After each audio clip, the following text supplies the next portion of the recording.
Hello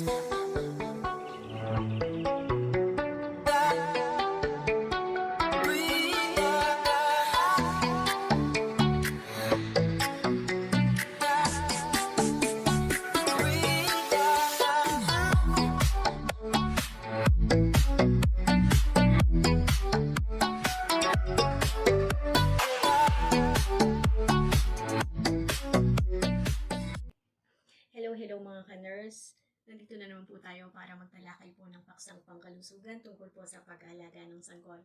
Ang pag-uusapan po natin ay may kinalaman sa ulo ng mga sanggol.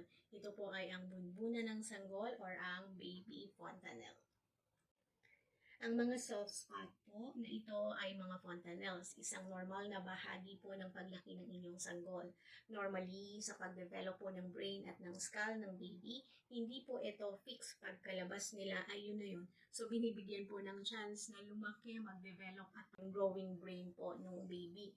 Kaya naman po, ang bungo po ng sanggol, pagka lumabas po ang baby, meron po yung mga pagitan kung saan meron po mga space kayo na mapapansin na pagka ginalaw-galaw niyo po yung ulo ng sanggol, parang minsan meron kayo napapansin na parang nag-move pa siya or movable.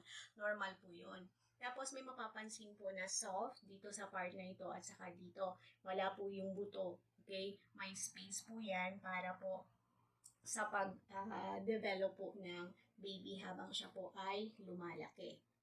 And then, ang mga issue sa fontanelles po tulad ng pagbumbog po ng bunbunan or ang paglubog po ng bunbunan ay maaaring maging senyales po ng iba pang mga problema sa pangkalusugan. Pwede pong ito ay sanhi or pwede pong meron pong maaaring medical condition ang bata. So, kaya naman po kailangan po nating ma-assess ito, okay? Kailangan po kung kayo ay may kaalaman, kung pwede nyo pong gently assess, i-examine po yung bunbunan at the same time yung ulo po ng inyong baby.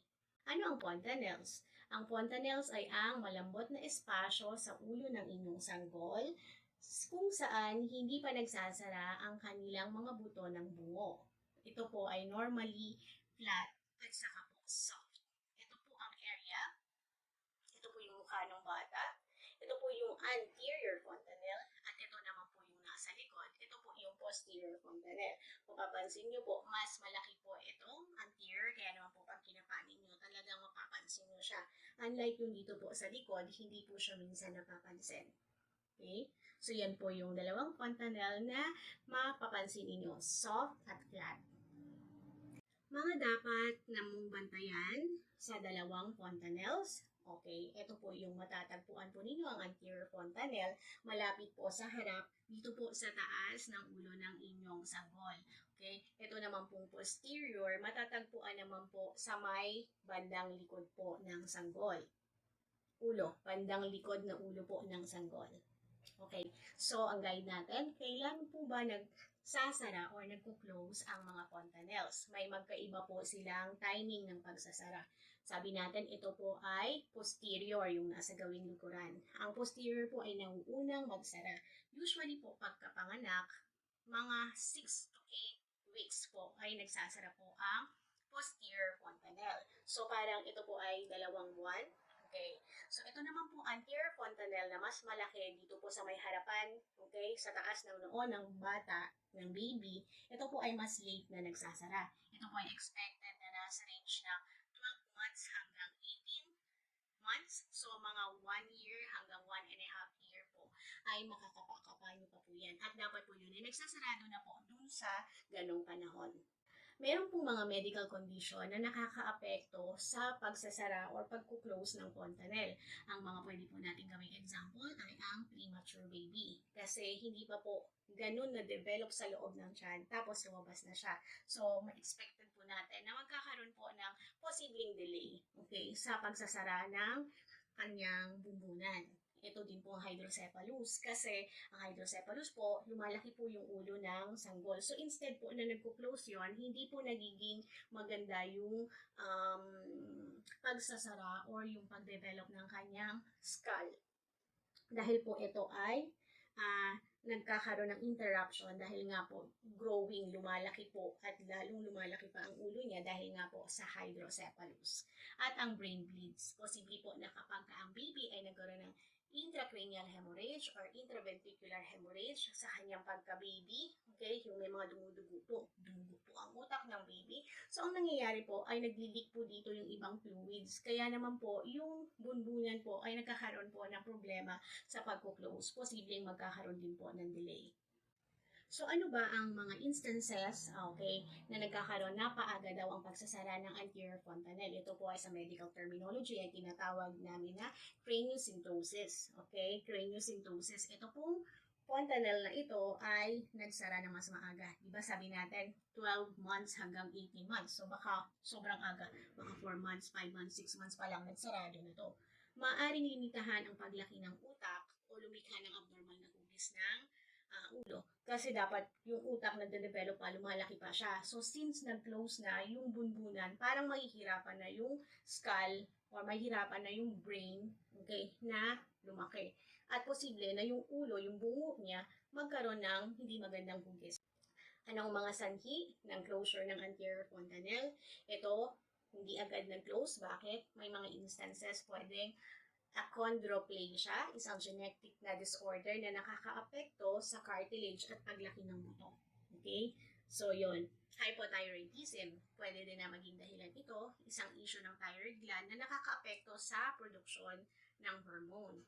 Down syndrome or trisomy 21 at kung ang baby ay nagkaroon ng increased intracranial pressure. So, ano naman ang ibig sabihin ng nakaumbok na fontanelle? Yung bumbunan kung nakausli. Ito, kung nakaumbok. Anong ibig sabihin nun? Mamaya, syempre, pag-uusapan natin. Ano naman ang dahilan? Bakit lubog ang fontanelle or bakit siya sunken? Okay, so ito yung normal na fontanelle, di ba? Flat at soft, yun ang sabi natin. Ngayon, ito, bulging fontanelle. Umumbok yung fontanelle niya.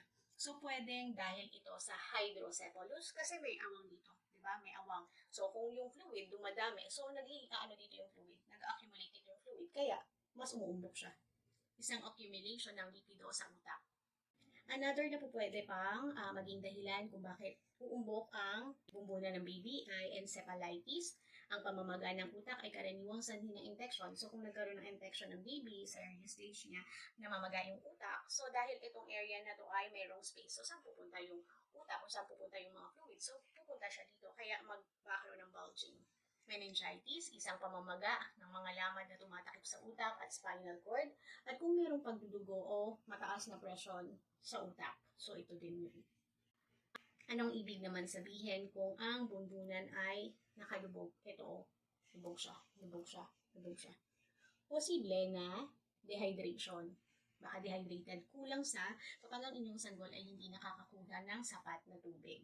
Okay, failure to drive. Ang mga sanggol na hindi nakakakuha ng sapat na timbang para sa kanilang edad. Okay, malnutrition ay pwede ding maging dahilan kung bakit lumulubog ang fontanelle ng baby. Hindi siya nakakakuha ng sapat na pagkain o hindi balancing dieta. So, anong mga dapat natin i-consider sa fontanelle para sa mga sanggol? So, dapat po natin itong isa-isahin. Number 1, ang mga sanggol na preterm o may medical condition. Yung preterm yung maagang ipinanganak, yung kulang sa buwan. O may medical condition, kung sila ay may sakit, ay maaaring may iba't ibang laki ng fontanelles kaysa sa mga term baby. Next, ang isang malaking fontanelle ay maaaring maging tanda ng iba't ibang kondisyong medikal. Kaya please check the bunbunan of your baby. And then, kung sa tingin mo na ang fontanelle ng iyong sanggol ay mas malaki kaysa karaniwan, i-report sa iyong pediatrician. Next, ang mga sanggol na ipinanganak ng preterm or kulang sa buwan ay mayroon ding mataas na rate ng pagdurugo ng utak na maaaring humantong sa hydrocephalus. At kung ang inyong sanggol ay dumudugo ang kanilang utak or nagkaroon ng intracranial hemorrhage, okay, bigyang pansin ang kanilang mga fontanelles at ang circumference ng ulo. Usually naman kapag ang bata ay mayroong ganitong condition, medical condition, nasa neonatal intensive care unit sila, naka-admit at sila po ay carefully minomonitor ng mga specialist at consultant. So I think guys, hanggang doon na lang muna ang mga pwede kong ma-share sa inyo ngayon dahil sinimplihan na lang natin para naman po masagot ang iba ninyong mga katanungan. Kung mayroon man po akong hindi nabanggit na pwede ninyong i-share, just comment down below. Huwag niyo pong kalimutan na please like this video and subscribe to my channel kung hindi pa rin po kayo nakasubscribe kay Ate Nurse, okay? At i-watch nyo na rin po, marami din po akong mga videos diyan na tungkol po sa pag-aalaga ng sanggol at marami pa pong iba. At kung meron po kayong topic na gustong i-suggest, paki-comment lang po sa baba. Try po natin gawaan ng content. So yun lang po mga guys, salamat po sa patuloy na suporta. Bye mga ka-nurse!